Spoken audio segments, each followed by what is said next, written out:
Coming up on Techzilla, over iPhoto and its limitations, we've got 2 awesome free Photoshop alternatives. Plus, it's time to upgrade your graphics card. It's easy. And Morgan Web Alert divulges the obstacles she encountered creating her video blog. In this week's episode, which is brought to you by Netflix, GoDaddy.com, and The Mime on the Run.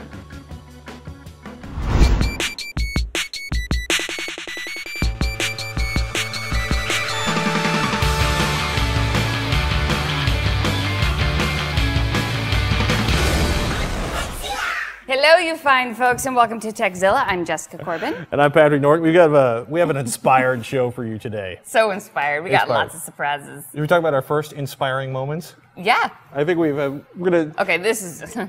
I mean, if this doesn't inspire you to invent something creative, then I don't know what will. It's like an extension cord that clips onto a table. Enough with that. just marinate and move on.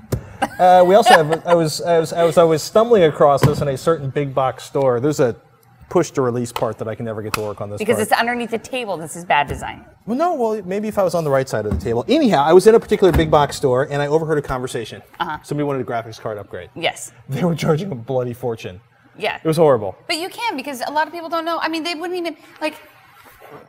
even, including myself, know even how to even start going about it. So you're going to pay whatever somebody says. We're fixing that. Because literally people can charge up to what, $200 to switch out your graphics card? If they're particularly cruel. I think probably 50 to 75 might be reasonable. Okay. Maybe if it's an hour. Well, you watch this. It's really simple. It's like 30 seconds. First of all, go to the website, whether it's ATI or NVIDIA, or I guess it's AMD now and NVIDIA, download the latest drivers for the card. Second thing you're going to do, you're going to uninstall the drivers and any software related to the card that's in your machine. Okay. That's awesome, by the way. You look like you're ready to charge. I'm so ready. So go to Device Manager, Display Adapter, you double click on the name of your current card. A Properties window is going to open up, go to the Drivers tab, click on the Uninstall button. That's going to wipe out all the old drivers. This is a good thing. Second thing you're going to do is you're going to go inside Remove Programs, and you're going to remove anything like ATI Catalyst or NVIDIA's ForceWare, whatever they're calling it these days. And now we're ready to go inside the box. Is that why I have this? Yes, that's why I have that. So we've assumed go. If you can operate a Phillips head screwdriver, you can do this. We've to save time in the television medium, we've removed the original graphics card. Got it. I exist on hand-me-down graphics cards, by the way, because I have friends who have nasty gaming habits. So you're going to locate the slot for that, which is usually closest to the processor. Press down firmly. A little bit more in the back. Feeling good? Feels good. Put the Phillips head in there. Phillips head with the screw. And we should also point out, before you open up a machine, you should A, unplug it from the wall, and B, ground yourself by touching the edge of the case. This is important. That will help keep you from killing anything. You'll notice we don't use a static strap here because, frankly, I don't know anyone that uses a static strap when they're building a computer in real life. Watch me learn. Oops. There you go. Oh. Now, you said that you would have to be able to operate a Phillips screwdriver. You're doing it. I just did. Okay, very good. Secured. Boom. Then you're going to plug it back in, put the case lid back in, plug it back in, hit the power button, install your new graphics driver, you're done. Get out of here. You just saved us at least $150. If you know what, just do Look me a at favor. you. I'm cheap. I'm cheap and I believe in empowering people. You did it. Done and done. Done and done. Coming up, 2 free and fabulous Photoshop alternatives. Now for a peek at Happy Median, a useful site for anyone who fancies the idea of meeting halfway. HappyMedian.com is pretty cut and dry. Simply enter the zip code or city name of one destination in field A and local info in fields B through C. A list of cities will come up as well as a map of the perfect medians. You can select a locale you want to meet your pals at, although at times a perfect median is not possible. For example, Coalinga, aka Smelly Cowtown, is listed as a median between San Francisco and LA, but has no nightlife. Shocking, really. It is, however, a useful site for road trippers who need to find a rest stop or for just about anyone in need of middle ground between 2 points. Yeah, geography nuts, can you hear me? Median makes me a happy camper. Digital photography? Love it. OS 10? Love it. How about iPhoto? Don't love it. Hate it. Only thing I hate more than iPhoto? Preview. Yeah, which got me searching. I was looking for ever use Irfan View on Windows XP. I haven't. Amazing program. It's fast. It's light. It allows you to preview hundreds of photos really, really quickly. If I hear one person say aperture, I'm going to say you pay for it. I'll use it. But So I started looking around. I stumbled across some of my favorite free photo editing software. And this is stuff that we can use on our OS X? Okay, we got one we can use on Windows XP. Actually, two that we can use on Windows XP. Okay. One that we can use on OS X. Okay. And I'm open for any more suggestions you have, especially if you have a good preview to email me, techzilla@revision3.com. Now, first up, Windows XP only, Paint.net. Paint.net started as a Washington State University student project to replace Microsoft Paint. As the name suggests, Paint.net runs only on Windows and requires .NET to run. Paint.net supports layers, unlimited undo, blending, transparency, and special effects, and even has a plug-in architecture. This is a good thing. Up next, the GIMP, or the GNU Image Manipulation Program. It's the open source alternative to Photoshop. Some find the interface a little clunky, but it's got a ton of features. Painting tools, alpha channels, photo layers, editable text layers, and almost unlimited undo. Can you tell I like undo? You like undo? I like undo. I make a lot of mistakes with photos. Now, we've barely scratched the surface on what you can do with these. If you're a Photoshop geek, or you want to be a Photoshop geek, you don't have hundreds of dollars, or you don't want to buy Photoshop LE, I like these two. So should they email you if they have any suggestions or any more questions about it? Absolutely. Actually, if you got some ideas for software we should check out, especially the great grail of an OS X preview tool that doesn't suck, techzilla@revision3.com. Awesome. And coming up, Morgan Webb is in the house. She's going to tell us how to avoid video blog production headaches. Sometimes a PC dies and deserves a noble burial, like a Viking on its way to Valhalla. Sometimes, though, a PC deserves an ugly death, or even a really ugly death. Yes, we recycled everything we could before we killed this miserable machine. Don't forget to back up today. All right, people, we have such a treat for you right now because Miss Morgan Webb, Miss Webb Alert, is here today to give us the 5 hurdles that she's encountered while creating her video blog. And you want to say that it's all good. No, it's all good. It's all good. I don't want to scare everybody off and be like, I can't possibly do it. But I have to tell you, it was a lot harder than I thought it was going to be. Right. And so hopefully I can help people a little bit, like, realize what the hurdles are going to be so that they can address them ahead of time as opposed to just hitting them full force and managing expectations of this process. Expectations. Okay, number one. It's way more expensive than you think it totally. Be. Budget. Yeah, budget is a huge issue because you think, oh, I'm just going to point a webcam at me and then it'll be all good. Mm-hmm. No, because I had to buy this, I had to buy this, I had to buy this, I had to buy this, right. I had to buy the software that goes with it, and then I had to buy lights for the studio, and then I had to somehow put a set together, right. you know, with computers and there's a monitor in the background. You have to buy all that stuff, right. you know, unless you have it lying around, but which I think some people do, but basically you have to make a budget and you have to know that you're going to have to rebuy stuff because you're going to buy the wrong thing, and you can hopefully budget for as much as you possibly can, knowing that it's probably going to be more. Okay. So you know that it's all about the money. And then number 2. Number 2, it's going to be a huge learning experience. Mm-hmm. Because as much as you know about video formats and video compression and, oh, I know what an MOV is, you know, you have to know that that's actually just an envelope for another file format that's on the inside. And web video is besting at 15 frames a second and all of these things that you don't necessarily know that you don't know until someone's like, well, what format are you going to upload the video in? And you're like, I don't know. Or can you convert the video from A to B? Right, and what's the best conversion program to use? You just basically give yourself enough time to learn how to do it and give yourself some time to make some pilots. Right. So you can see what mistakes you're making and see when the compression looks terrible. Right. That kind of thing, so yeah. Okay, number 2. Education. And number 3. Yes. Number 3, choosing a camera. This is the third camera. The third camera you purchased? The third camera that I purchased. You purchased, so you own 2 others at this point? No, I returned. Okay, I returned 2 others. Okay. Because you don't necessarily know what information you need for the camera, you need for the camera to do. You don't necessarily need it. For example, for one of the cameras I bought was the Panasonic HD hard drive camera. And don't buy a hard drive camera. Just say no. You think it's going to be great because you're like, oh, I'm just going to transfer the files. It'll be so easy. I don't have to deal with tapes at all. Right. No, because it wants to give you its own file format that doesn't necessarily work with anything else that you have. Right. So, and then to convert it into the new format, you're going to have to go through software, which is going to bog down the process download some codec from some other computer. So you went with this camera. So I ended up with this camera. The other great thing about this camera is it shoots in HD, which means 16:9 and 4:3, which is great. So you have the option of doing both, and they never tell you that on the website. You have to just like open the box and just look at the settings and cross your fingers. Right. It also has the mic line in. Only the more expensive cameras are going to have the mic line in, and it's really important when you're doing a video blog to have good audio. You're going to sound much more professional. The whole thing's going to look professional. As opposed to if you're using the camera mic, you know the echo. Oh, totally. If you have to bump up that audio, then it gets really grainy and distorted and tinny and horrible. Yeah. Okay, so tip number 4. Okay, choosing your editing software. Yeah. I ended up with Final Cut Pro Studio, the $1,200 version, but I didn't start with Final Cut Pro Studio. I, of course, started with Sony Vegas because it's $75 and I'm cheap. She's a cheapo. Okay. You know, I don't you're spend smart. so much on You're lights smart. and You're stuff. like, let me go with the cheapest option first. And I actually found it to be a pretty good option. It read tons of video formats, and it was very intuitive and easy to learn. I liked it. It didn't have a lot. Here's really the main problem is I'm learning how to do all this stuff, and I couldn't call somebody up and be like, can you help me with this? Because no one uses it. Right. Right. So you didn't have a pal to troubleshoot with you. There's no support system. Yeah. There's really aren't that many like online help tutorials. You're just kind of on your own. $75 for being on your own, you can sort of see it. Right. But it was becoming a problem. So then I upgraded to the Final Cut Pro just by itself, which is about, I think it's $399 or something ridiculous like that. It's expensive.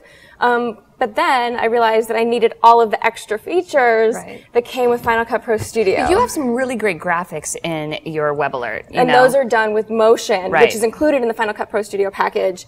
And then I also have the sound editing application, which is included, which really helps bring the tones of my voice up and like any kind of background noise down. And it also makes sure that there's no peaks and anything like that. So it's really, it maybe is a little more than most people are going to want to do, especially at the beginning. If you want to be like really, really pro grade on your video blog, think about it. Otherwise, $75 might be enough in your budget. And there's also other things like iMovie. If you're not doing that much editing, there's sort of these free applications that you can get. So you don't necessarily have to spend this much money. But what's great about Final Cut is I have the camera running. I have it on you, and it just goes straight into here. I can log. I can capture all at the same time. I record it straight to my hard drive. So you can do it that way. I can do it that way, and it saves me a lot of time. Okay, number 5.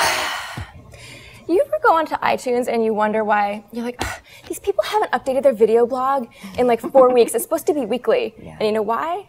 Because it's a huge pain in the ass. Right. It's a giant time commitment. I mean, I didn't know this until today, but you spend 10 hours doing this. And that's 10 hours a day? Well, that's and why you have a job and like a husband. Like, I don't understand how you're doing That's why, because that's why we, it's four episodes a week, because I don't think that I could do 5 episodes a week. Right. And you get help where you can, but it's like from the very beginning of choosing the stories that you want to cover and writing the stories and researching the stories to make sure that you're not mistakenly saying something that's not true. And then filming, you got to put makeup on and trying that editing and then compressing and then doing the metadata and then doing the tags and then doing the web page that goes with it. I can tell you guys that the video is supposed to go up at 1, and usually, 1-ish. Like, it's getting worked on until like 2 seconds. It's getting put up. Yeah. So it's totally worth it, you guys. It's totally worth it. It's fantastic. But just know, like, you're getting yourself into a time commitment. People should know that it's not as easy as you think it is. Right. So thank you for coming by. It was so good to see you. You had me. So good to see you. Please come back a lot. Absolutely. Coming up, Nero 8 has tons of new stuff. But do you need any of it? Coming up next. Sponsoring this episode of Techzilla is Netflix. If you like high def, you can get both HD, DVD, and Blu-ray movies and shows. Get a free trial of them by signing up through a site they set up just for us at netflix.com/Techzilla. Big thanks to GoDaddy for reaching out and sponsoring Techzilla. If you want to make an impact online, do it with GoDaddy.com. .com names as low as $1.99, plus world-class hosting, fast and easy website builders, and much more. All right, so Adam from Richmond, Virginia asked, how about a review of the new Nero 8 suite? I'm especially curious as to how well its streaming feature works with the Xbox 360. You know what? I think it works as well as the Media Center edition. So we've got an Xbox 360. We want to thank Jim's son Sam for the gracious donation of this, and we're connecting to the computer right now, which is very much like the Xbox Media Center edition. We go into video, we go into console, and whoops, I'm going to go to the right one, computer, and all movies, and look, we've got a bunch of clips in here. Now, lest you think that these don't look just as fabulous running through Nero Media Home, this pretty much looks exactly the same if it's running through the Media Center extender. Like everything else run through an Xbox, if it's not formatted the way you want it, and throwing it on a 1080p system is going to be, you're going to see every compression It just doesn't artifact in there. Yeah. I know, but that's not, I just want to It's say not that's not their Nero's fault, yeah. But it works. I mean, and Nero is still essentially a glorified set of tools around this, which is burning ROM, which is the tool used to burn ISOs or create discs, or now actually to create HD DVD or Blu-ray content for download. Is it worth upgrading? Take a look at the list of the new features, see if there's something you want. Otherwise, if you're happy with the existing application, save your money. Okay. Okay? Okay. We have another email, don't we? Oh, you want to do this one? Yeah. Next up, it says, please do a small short on the latest HD DVD versus Blu-ray. Just a quickie, nothing too long, from Homer from Saudi Arabia. Cool. Yeah. Keep waiting. I know, I feel like this hasn't totally shook out yet, and for you to totally align yourself with one format. Well, I mean, okay, here's it. HD DVD players down below 300. Yes.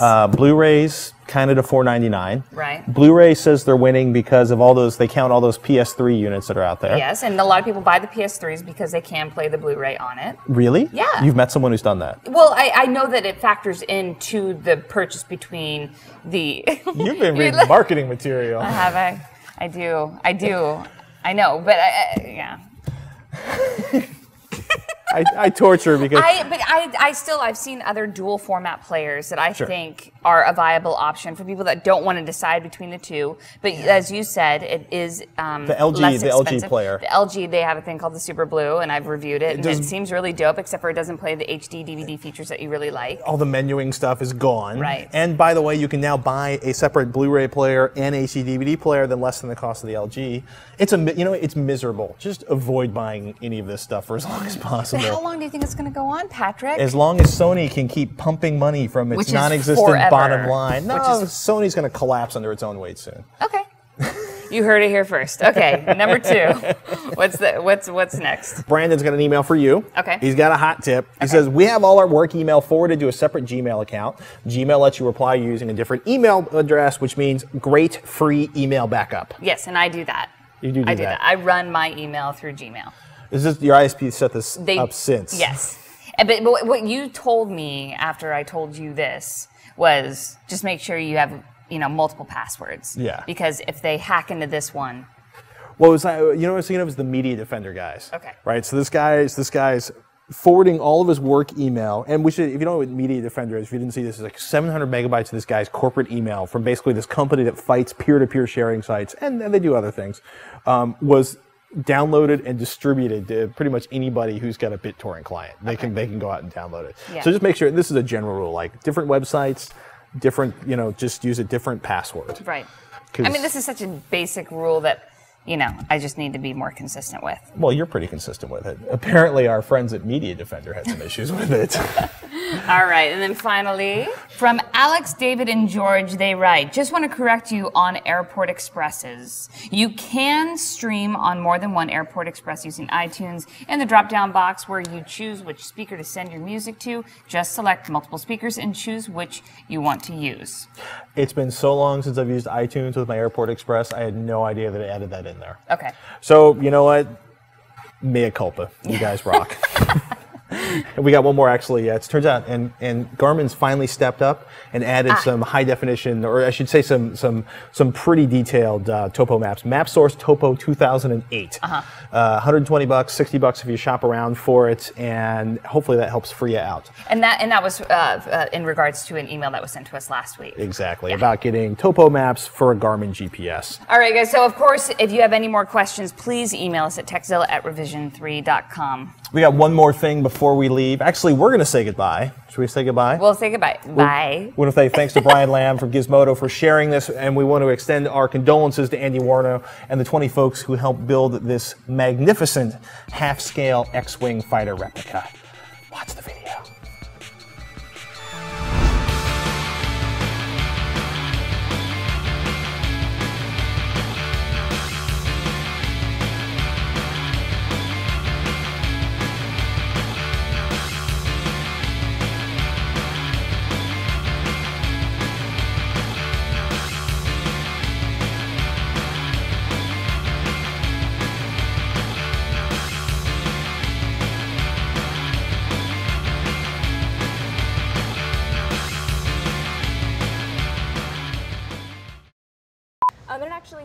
reel of stuff. First thing you do is you upgrade new. Son of a bitch. Does this freak you out that I'm holding? No, actually, that's like awesome. Coming up, Nero 8 has so much more than you would want. No, that's not it either. Okay, hold on. Well, good. I'm a walking blooper reel. That's a great way to open it, Jessica. That is a fantastic way to open it. Yes! What do we got in here? Woo! I'm ready.